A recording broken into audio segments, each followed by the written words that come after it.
All he had was noodles, as they are cheap. He had diabetes as well.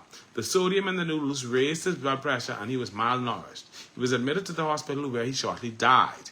If this is so, then this is only an example of how people in this day and age right here in the Bahamas are struggling and going hungry right under our noses. Meanwhile, Justin E. Smith is living in that's the UK and getting $60,000 of $60,000 salary plus getting $100,000 in housing allowance. It says yes, they have emergency food assistance about $70, and you can only get that once in 3 months' time.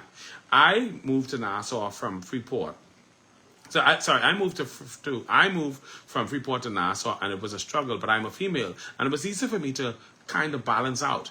I had hungry days where I made sure my kids ate, and I went without food. So I feel the pain for a man that tried his best not to turn to crime, but tried to make it on the right path. Yes, maybe not asking for help may have contributed.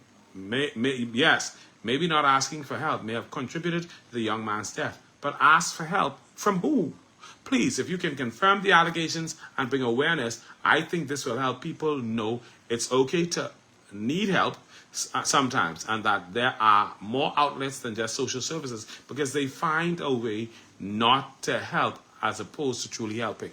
I heard, you've heard so many horror stories about how social services is such a disaster for people who really need help, and that's unfortunate. It is like ridiculous. But what do?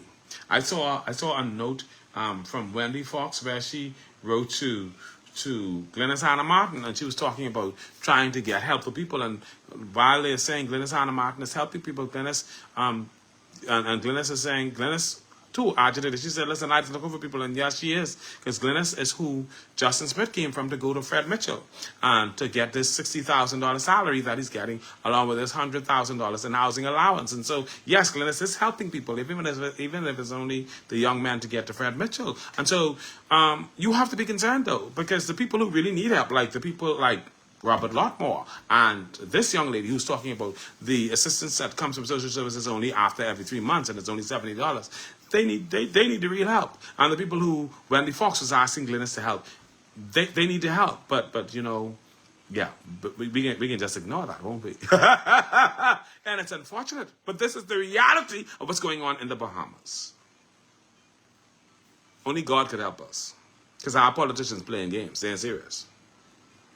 And then I saw another story where it says, can the government give some spot monitors to the nursery for the babies under phototherapy? They are only working with 2, which are holding up by God's grace. Also, the rats at the hospital roof, which sound like horses running all night while the patients are trying to sleep. The AC is never working right. What about the mess going on in BPL, robbing the Bahamian people every month, and no justice? The roaches flying on patients and all over the patients' tables. Termites be having parties. Water falling like it's raining inside the building. The nurses having to move the patient's bed so they don't get wet. They have to put paper on the ground to soak up the water, and they're still trying to keep them comfortable in the beds. This is just some I can think of while laying in the hospital bed. Something has to be done with the powers that be.